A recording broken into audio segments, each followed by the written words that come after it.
Olá, pessoal, tudo bem com vocês?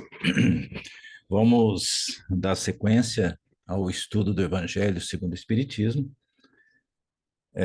Acredito que hoje a gente finaliza essa parte da introdução, né?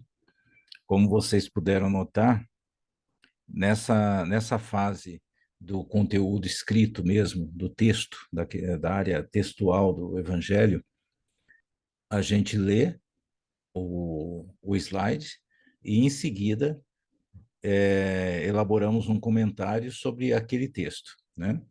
Então, seguindo essa premissa, vamos tentar, então, hoje finalizar a introdução, a parte 5 da introdução. Continuando com os povos da época, né, as categorias, né? Vamos falar agora dos publicanos. Eram assim chamados na antiga Roma os cavaleiros arrendatários das taxas públicas, incumbidos da cobrança dos impostos e das rendas de toda espécie, quer em Roma, quer nas outras partes do império. Eram como os arrendatários gerais e arrematadores de taxas do antigo regime na França e que ainda existem em algumas regiões. Os riscos a que estavam sujeitos faziam com que os olhos se fechassem para as riquezas que muitas vezes adquiriam e que, da parte de alguns, eram frutos de exações e de lucros escandalosos. O nome de publicano se estendeu mais tarde a todos os que subentendiam os dinheiros públicos e aos agentes subalternos. Hoje, esse termo se emprega em sentido pejorativo para designar os financistas e os agentes pouco escrupulosos de negócios. Disse, por vezes, abre aspas, ávido como um publicano, rico como um publicano, fecha aspas, com referência a riquezas de mau quilate. Então, agora, vamos ao comentário do texto, né? O que eram os publicanos? Eram os arrecadadores de impostos, né? Era como se fosse hoje os fiscais do Estado, né? E aí, em função dessa questão impositiva, de ir atrás dos impostos, de cobrar eles eram, hoje, era visto como a gente vê hoje os políticos, né? As pessoas, é, o que a gente vê hoje os políticos era a maneira que os publicanos eram vistos na época, até muito mais do que deveriam, né? Por exemplo, o Zaqueu era um publicano. Lembra aquela história que ele estava numa árvore, né? Jesus estava chegando e, e ele era um corrupto, né? Que desviava dinheiro de impostos. Aí Jesus diz: Zaqueu, hoje eu vou jantar na sua casa. E aí o que acontece? Depois desse contato com Jesus, Zaqueu muda a sua postura, a sua forma de ver as coisas, e ele tenta, inclusive, devolver valores que ele tinha cobrado a mais, né? Vamos em frente. De toda a dominação romana, o imposto foi o que os judeus mais dificilmente aceitaram e o que mais irritação causou entre eles. Daí nasceram várias revoltas, fazendo-se do caso uma questão religiosa, por ser considerada contrária à lei. Constituiu-se mesmo um partido poderoso, a cuja frente se pôs um certo Judá, apelidado o Gaulonita, tendo por princípio o não pagamento do imposto. Os judeus, pois, abominavam o imposto e, como consequência, todos os que eram encarregados de arrecadá-lo, donde a aversão que votavam aos publicanos de todas as categorias, entre os quais podiam encontrar-se pessoas muito estimáveis, mas que, em virtude das suas funções, eram desprezadas, assim como os que elas com quem elas mantinham relações, os quais vinham atingidos pela mesma reprovação. Os judeus de destaque consideravam um comprometimento ter com eles intimidade. Então, não era uma, não passava assim uma boa imagem ser amigo, né, de um publicano, ter uma proximidade com o publicano. Você vê lá em cima, de toda a dominação romana, o imposto foi o que os judeus mais dificilmente aceitaram, o que mais irritação causou entre eles. Daí nasceram várias revoltas, fazendo-se do caso uma questão religiosa por ser considerado contrária à lei. Então, porque se a pessoa não pagasse o imposto, era simplesmente era visto como um criminoso, porque era contrário à lei, né? É, aí nós temos aqui uma continuidade do texto. Os judeus abominavam o imposto, como consequência, todos que eram encarregados de arrecadá-lo, por aí a versão, né, que eles viam em relação ao publicano. Na semana passada, a gente comentou sobre aquela questão do Robin Hood, né? Ele não roubava dos ricos, né? Ele não roubava dos ricos e dava aos pobres. Ele tomava o dinheiro dos governantes, né, dos poderosos, que foi levado como tributo, né? Ele não tinha problema com os ricos, ele tinha problema com os impostos. Essa era a questão. Aí, temos essa parte do texto que fala: constituiu-se mesmo um partido poderoso, a cuja frente se pôs um certo Judá, apelidado como o Gaulonita, tendo como princípio o não pagamento de imposto. Começa a surgir nessa época um grupo de pessoas que era contra o pagamento de impostos, certo? E no conteúdo do texto, aqui no segundo parágrafo, que fala que eram, entre os publicanos, encontravam-se pessoas muito estimáveis, certo? O que o texto quer dizer aqui é que não era todo publicano que era ruim. Havia, sim, gente boa dentre os publicanos, mas eles não conseguiam acreditar porque a imagem do publicano era essa. Era bem negativa mesmo diante da população.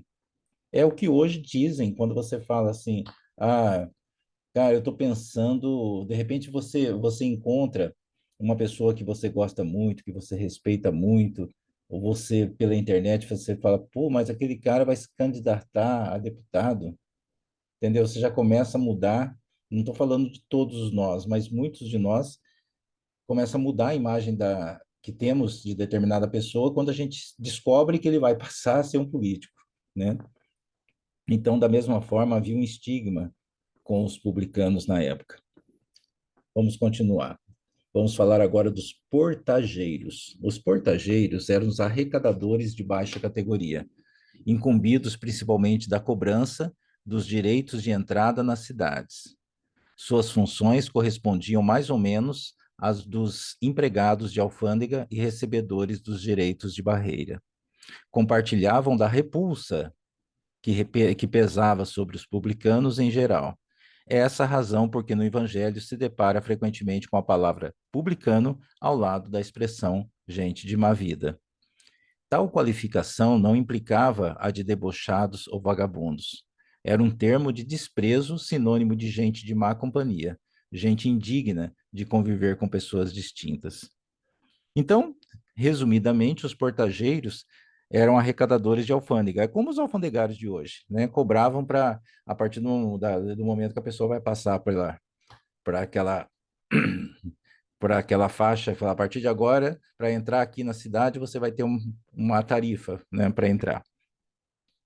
Na verdade, a questão dessas imagens, dessas visões que as pessoas têm em relação a publicano, essa a questão conotativa que se tem das pessoas é justamente em função da função que eles executavam, né?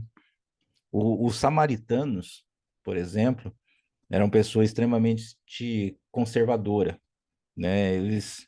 eles, quando a pessoa ficava sabendo que eram samaritanas, viravam a cara. Por isso que se diz que é difícil encontrar um bom samaritano. Continuando, os fariseus, do hebreu parush, divisão, separação. A tradição constituía parte importante da teologia dos judeus. Consistia numa compilação das interpretações sucessivamente dadas ao sentido das escrituras e tornadas artigos de dogma. Constituía entre os doutores assunto de discussões intermináveis, as mais das vezes como simples questões de palavras ou de formas, no gênero das disputas teológicas e das sutilezas da escolástica, da Idade Média. Daí nasceram diferentes seitas, cada uma das quais pretendia ter o monopólio da verdade, detestando-se umas às outras, como só ia acontecer. Esse só aqui está com um asterisco, que seria como costumava acontecer. Entre essas seitas, a mais influente era dos fariseus, que teve por chefe Hilel, doutor judeu nascido na Babilônia, fundador de uma escola célebre, onde se ensinava que só se devia depositar fé nas escrituras. Sua origem remonta a 180 a 200 anos antes de Jesus Cristo. Os fariseus, em diversas épocas, foram perseguidos, especialmente sob Hircano, soberano pontífice e rei dos judeus, Aristóbulo e Alexandre, rei da Síria. Este último, porém, lhes deferiu honras e restituiu os bens de sorte que eles readquiriram o antigo poderio e o conservaram até a ruína de Jerusalém no ano 70 da era cristã, época em que se lhes apagou o nome em consequência da dispersão dos judeus. Então vamos por parte aqui, né?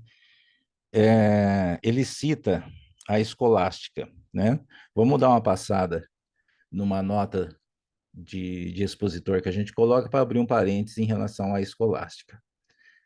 Escolástica, né? Foi obtido aqui na página da InfoEscola, texto de Williams Maciel. O período conhecido como escolástica perdurou até o fim da Idade Média e tem seu nome derivado da palavra escolásticos, que significa aquele que pertence a uma escola. O filósofo de maior destaque desse período, que promoveu a transição real do platonismo para uma forma mais sofisticada de filosofia, Tomás de Aquino. O método escolástico consistia em leitura crítica de obras selecionadas, aprendendo a apreciar as teorias do autor por meio do estudo minucioso do seu pensamento e das consequências deste. Nesse processo, como complemento, eram explorados outros documentos ou obras relacionadas com a obra em questão. A partir da comparação entre o texto da obra e os documentos a ela relacionados, especialmente documentos da igreja e análise de estudiosos anteriores, se produzia a sententiae, curtas sentenças nas quais eram listadas as discordâncias entre as fontes diversas acerca dos temas tratados na obra em estudo. As sententiae podiam incluir também recortes dos textos originais para comparação e comentário, certo? Vamos ler essa parte aqui, depois a gente passa tudo, tá? Tomavam parte ativa nas controvérsias religiosas, servis cumpridores das práticas exteriores do culto e das cerimônias, cheios de um zelo ardente de proselitismo, inimigo dos inovadores, afetavam grande severidade de princípios, mas sob a aparência da meticulosa devoção, ocultavam costumes dissolutos, muito orgulho e, acima de tudo, excessiva ânsia de dominação. Tinham a religião mais como meio de chegarem a seus fins do que como objeto de fé sincera. Da virtude, nada possuíam, além das exterioridades e da ostentação. Entretanto, por umas e outras, exerciam grande influência sobre o povo, a cujos olhos passavam por santas criaturas. Daí os serem muito poderosos em Jerusalém. Acreditavam, ou pelo menos fingiam acreditar na providência, na imortalidade da alma, na eternidade das penas e na ressurreição dos mortos. Jesus, que prezava sobretudo a simplicidade e as qualidades da alma, que na lei preferia o espírito que vivifica a letra que mata, se aplicou durante toda a sua missão a lhes desmascarar a hipocrisia pelo que tinha neles encarniçados inimigos. Essa é a razão porque se ligaram aos príncipes dos sacerdotes para motinar contra ele o povo e eliminá-lo. Então, é o seguinte: quando Kardec cita a escolástica, é disso aqui que ele está falando. É desse grupo de pesquisadores e estudiosos. O que a gente faz aqui nesse estudo é uma forma de escolástica. Pegar o que o autor escreveu, trazer essas notas de fora, comparar o que foi escrito, para daí sim tirar uma conclusão. Só que nessa referência citada por Kardec, ele está falando desses indivíduos, que eram os doutores da lei, né? Os fariseus. E esses indivíduos da escolástica eram muito minuciosos e ficavam horas debatendo sobre diversos termos. E quando ele compara, né? Quando ele fala dos fariseus, ele compara essa postura, né? Ele compara essa postura aos fariseus, porque ele está colocando esse critério de estudos, esse critério minucioso de estudos. Dessa forma, fica mais fácil, né, a gente entender o que ele coloca aqui, né? Que consistia numa compilação de interpretações sucessivamente dadas ao sentido das escrituras e tornadas artigos de dogma. Constituía entre os doutores assunto de discussões intermináveis, as mais das vezes sobre simples questões de palavras ou formas, ou seja, pequenas coisinhas, pequenos detalhes eram davam como consequência discussões intermináveis. Ou seja, aquilo que eles enxergavam nas escrituras, eles interpretavam de acordo com os interesses deles. Porque você tem uma tradução aqui, outra ali, e aí, em cima disso, eles iam traçando suas interpretações de acordo com os seus próprios interesses, né? É, constituía entre os doutores assuntos de discussões intermináveis, as mais das vezes sobre assim, onde que eu quero ver aqui. Ó. Daí nasceram diferentes seitas, cada uma das quais pretendia ter o monopólio da verdade, detestando-se umas às outras, como costumava acontecer. Então, por que que acontece isso? Quando você aprofunda muito e quer esmiuçar ao máximo, né, extraindo uma opinião própria sobre o assunto, é natural que surjam as discordâncias. Você começa a esmiuçar, você quer tirar algo que para extrair dali um, uma opinião própria. Que aí você lembra que eu falei aqui? Não é só uma opinião própria, mas trazendo também para o seu próprio interesse, né? O domínio imposto pela igreja, seja ela qual for, só existiu porque as pessoas não questionavam, entendeu? Eu acho que alguns de vocês já leram sobre o domínio da igreja no início dos tempos. Mas por que que esse domínio aconteceu? Porque não havia questionamento. Se você pegar lá atrás, os padres faziam a missa em latim e as pessoas não tinham acesso à Bíblia. E quando tinham, eles não entendiam latim. Então a pessoa ia nos cultos, né, pela própria devoção que elas tinham, pela própria religiosidade, elas iam nos cultos e só ficava assim, ó, balançando a cabeça, concordando. Só sabia falar amém. Por isso surgiu a frase: fala amém para tudo. Então, por que ocorreu esse domínio e a igreja tornou essa religião com tanto poderio? Porque as pessoas não questionavam. E por que elas não questionavam? Porque não entendia nada que estava sendo dito também, né? Então, a partir do momento que as pessoas começaram a questionar, elas vão percebendo que isso pode ser interpretado de outra forma, né? Então, elas começam a ver, bom, isso aqui pode ser uma parábola, ou seja, O que que é a parábola? É uma espécie de metáfora, né? Aí, a partir do momento que eles começam a entender isso, começa a ver determinadas cisões. E qual que é a consequência disso? Hoje, a gente não consegue contar quantas religiões existem. Essa quantidade imensa de religiões pelo mundo é fruto desse início de processo de questionamento. Vamos em frente.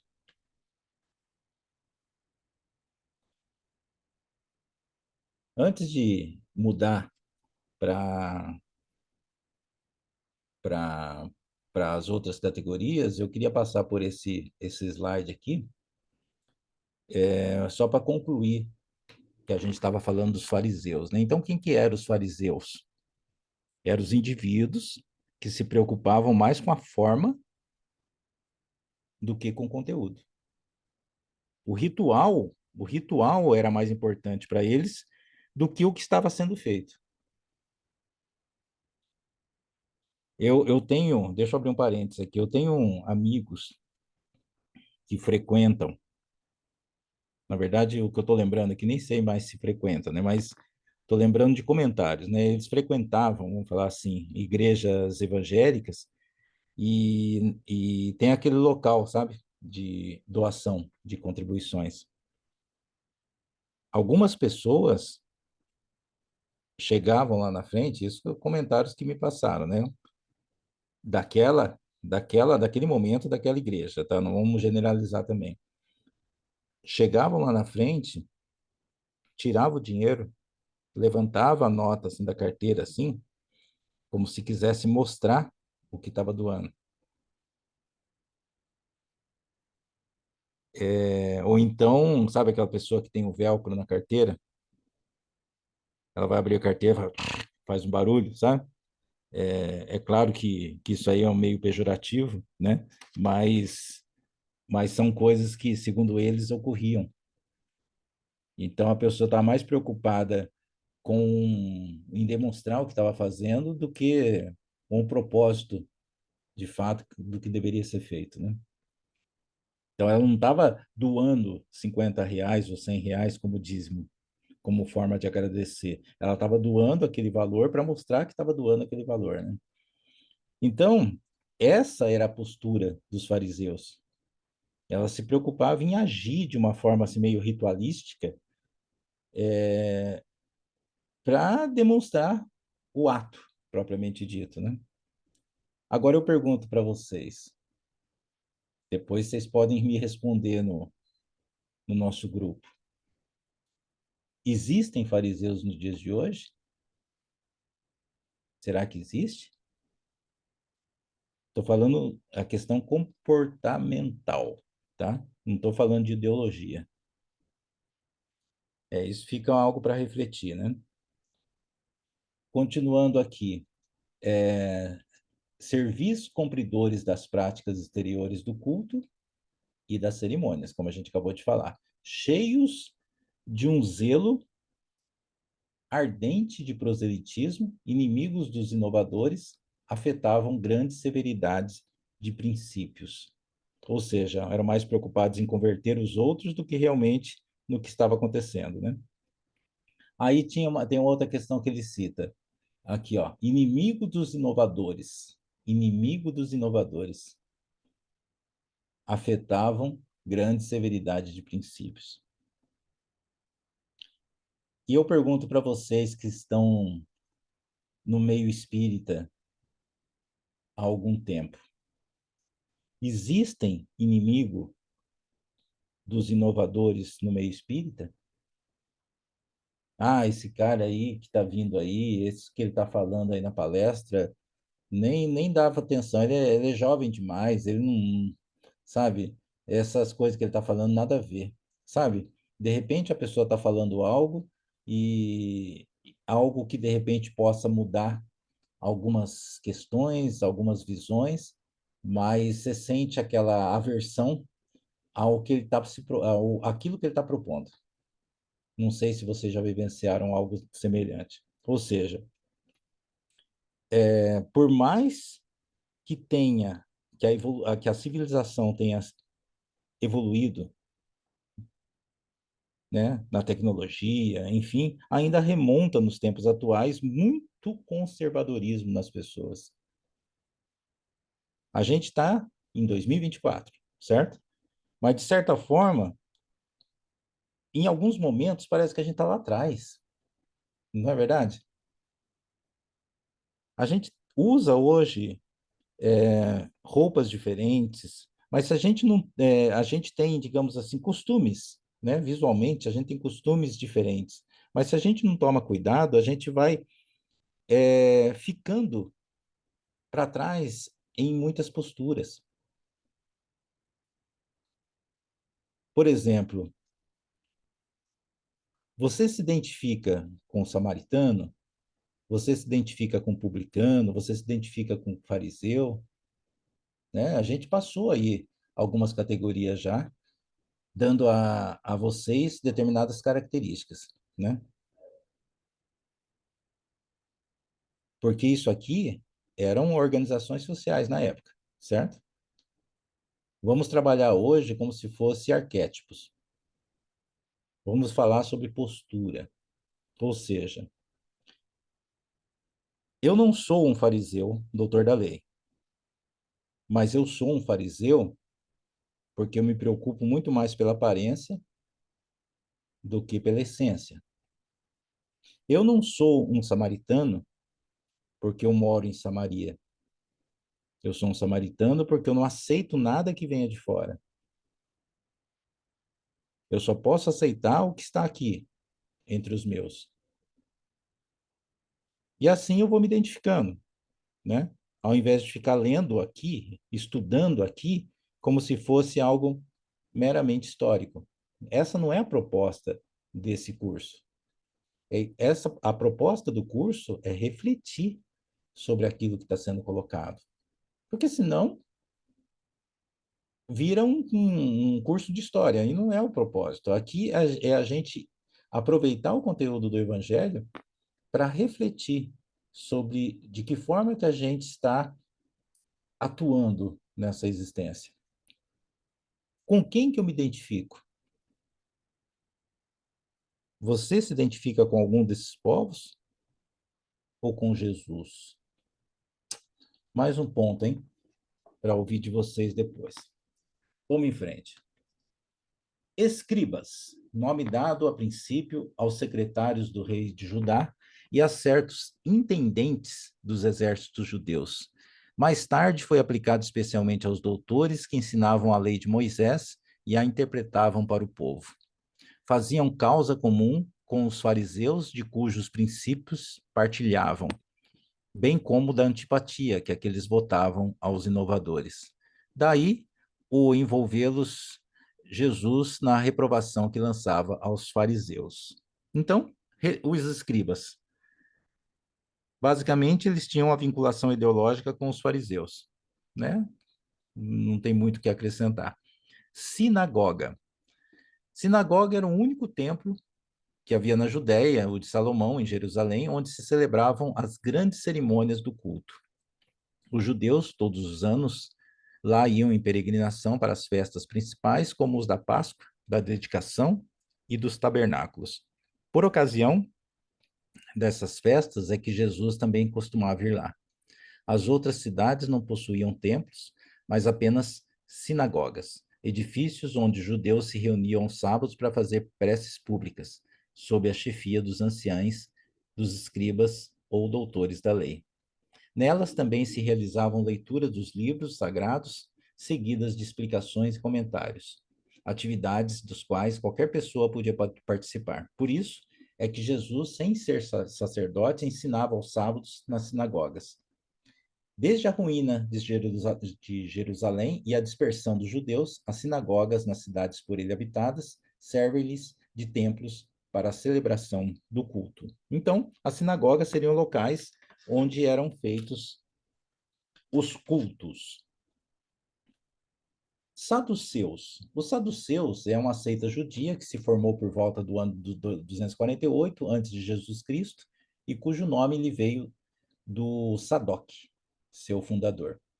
não criam na imortalidade, não criam, né, do verbo crer, na imortalidade, nem na ressurreição, nem nos anjos bons e maus.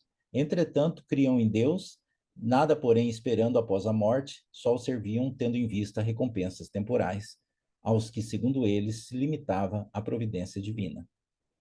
Assim, pensando, tinham a satisfação dos sentidos físicos por objetivo essencial da vida. Quanto às escrituras, atinham-se ao texto da lei antiga. Não admitiam a tradição nem interpretações quaisquer. Colocavam as boas obras e a observância pura e simples da lei acima das práticas exteriores do culto. Eram, como se vê, os materialistas, os deístas e os sensualistas da época. Seita pouco numerosa, mas que contava em seu seio importantes personagens e se tornou um partido político oposto constantemente aos fariseus. Então, resumindo, quem eram os saduceus? Eles foram fundados por Sadoc, né? Eles possuíam uma visão muito materialista da vida, não acreditavam na imortalidade, acreditavam apenas em Deus. O que valia na vida para eles era o que você conquistasse, o que você conseguisse aqui, e eram oponentes diretos, politicamente falando, dos fariseus. E os essênios, ou esseus? Quem leu sobre isso, hein? Isso aqui dava um outro encontro só para falar deles, né? Mas, enfim, vamos resumir aqui. Era uma seita judia também, formada cerca do ano 150 a.C., ao tempo dos Macabeus, e cujos membros, habitando uma espécie de mosteiros, formavam entre si uma associação moral e religiosa. Distinguiam-se pelos costumes brandos e por austeras virtudes, ensinavam o amor a Deus e ao próximo, a imortalidade da alma e acreditavam na ressurreição. Viviam em celibato, condenavam a escravidão e a guerra, punham em comunhão os seus bens e se entregavam à agricultura. Contrários aos saduceus sensuais, que negavam a imortalidade, aos fariseus de rígidas práticas exteriores de virtudes apenas aparentes, nunca os essênios tomaram parte nas querelas que tornaram antagonistas aquelas duas outras seitas. Ou seja, os essênios pensavam totalmente diferente dos saduceus e dos fariseus. Pelo gênero de vida que levavam, assemelhavam-se muito aos primeiros cristãos, e os princípios da moral que professavam induziram muitas pessoas a supor que Jesus, antes de dar começo à sua missão pública, lhes pertencera à comunidade. É certo que ele há de tê-la conhecido. É certo que ele há de tê-la conhecido, mas nada prova que se lhe houvesse filiado, sendo, pois, hipotético tudo quanto a esse respeito se escreveu. Há, sim, comentários em alguns livros que Jesus passou e teve convivência direta com esse povo, mas não há uma prova sobre isso. Então, quem foram os essênios? Surgiram a 150, em 150 a.C., né? Eles já tinham uma visão, né, muito semelhante a Jesus, ou seja, bem antes de Jesus, eles faziam algo parecido, condenavam as guerras, a escravidão, acreditavam na imortalidade da alma, ensinavam o amor a Deus e ao próximo. Então, quando Jesus surgiu, algumas pessoas acharam que muito do que ele dizia eram semelhantes à postura que os essênios já tinham, né? Mas não há prova que Jesus tinha alguma relação com eles ou que passou tendo alguma convivência direta com eles. Então, meus amigos, finalizamos aqui a introdução e no nosso próximo encontro iniciaremos, de fato, o Evangelho segundo o Espiritismo, no capítulo 1. Eu não vim destruir a lei. Muito legal. É um conteúdo maravilhoso. Mas vamos deixar para conversar isso no nosso próximo encontro. Uma ótima semana a todos Que Deus, em sua infinita sabedoria e bondade, abençoe a vida de cada um de vocês.